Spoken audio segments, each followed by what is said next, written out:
Aldas Juronis, to be precise. I'm a Chief Production Officer at EKSPLA.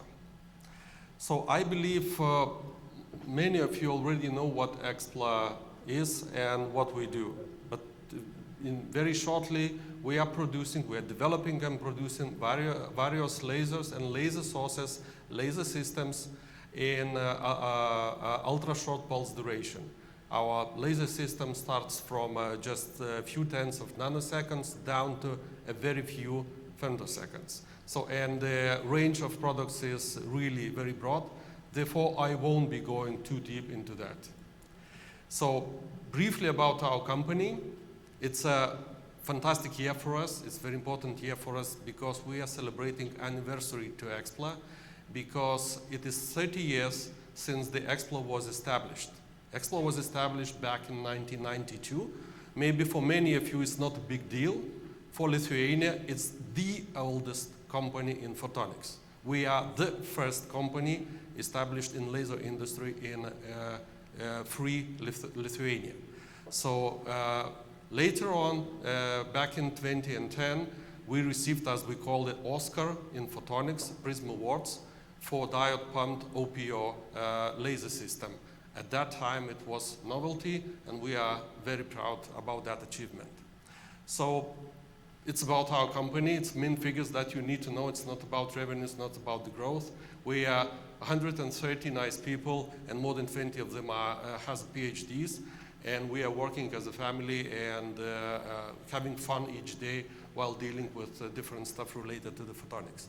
Our mission is to create and manufacture reliable and state-of-the-art laser systems that help to our customers to expand frontiers of technological frontiers, both in industry and science. And in order to prove that, how we comply with our mission, I would like to share with you some achievements that we are very proud of. The first off, it's about improving the life quality where our where our lasers are helping to do that. Together with a number of partners from academia, both as industry, we have participated in Horizon 2020 funded project PAMOTH. The goal of that project was to develop a photoacoustic mammograph which would help to make earlier diagnostic of breast cancer with more higher accuracy and less positive, false positive feedback comparing to the conventional methods. So during that project, a special system was developed and the prototype was built. You can see a prototype here on this picture. For that system, we have built a very special and unique OPO system with a 500 millijoules output energy from the OPO.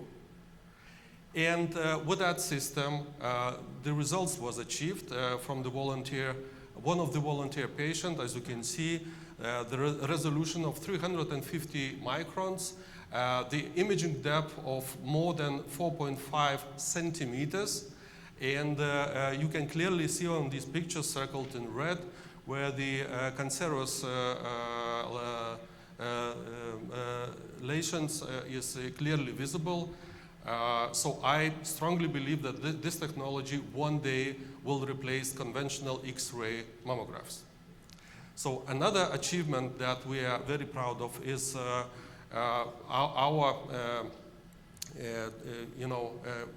where our technology helped to reduce environmental impact. Together with the partners from the light conversion, we were awarded to build a very specific OPCPA laser system named ELAS, and we already built one with extremely great, never seen before results of 5 terawatt of peak power, working at 1 kilohertz.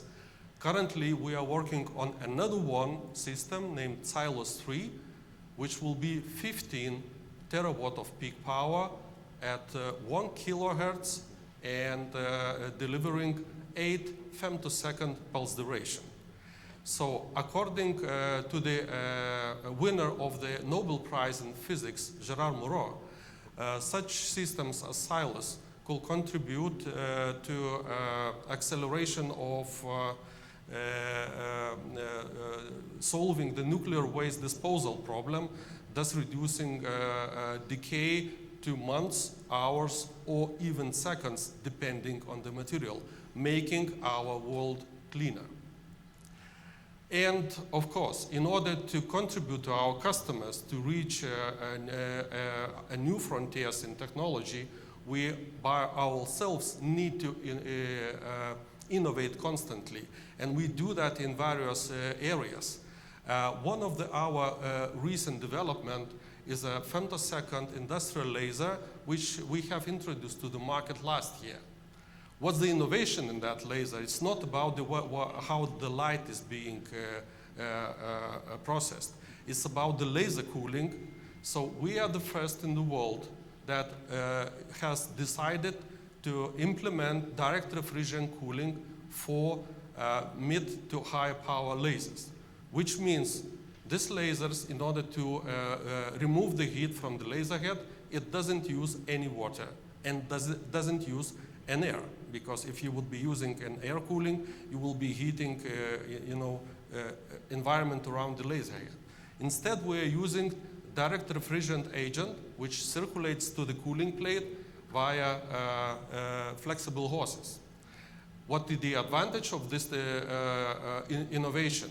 That the entire system gets more compact, less weighty, and what is the most important, it doesn't require any maintenance, because while not using the water, you don't need to replace neither water nor any filters, nothing. You just start the laser and forget that it is running.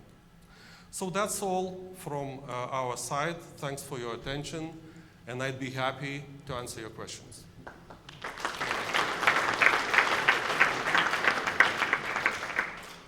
Thank you, Aldas. So we have time for a question for Aldas. First of all, congratulations for this laser system, because are very impressive. Thank you. I'm really curious about to learn something more about the wavelengths of the photoacoustic laser. Which wavelengths you use it? Because 500 millijoules from OPO are really important numbers. So I'm curious to know which are the wavelengths. Once again, can you please repeat? The wavelengths used in the photoacoustic system. Yes. Which is the range where you are working? Which wavelengths? Which wavelengths? Yes. It depends on what modality, not on what type of feedback you need to get, but typically it's up to near infrared. It's visible up to near infrared, because a few wavelengths are necessary to have a overall picture. Therefore, OPO lasers are being used for that. Thank you. Thank you, Antonio. Thank you, Aldas. Thanks a lot.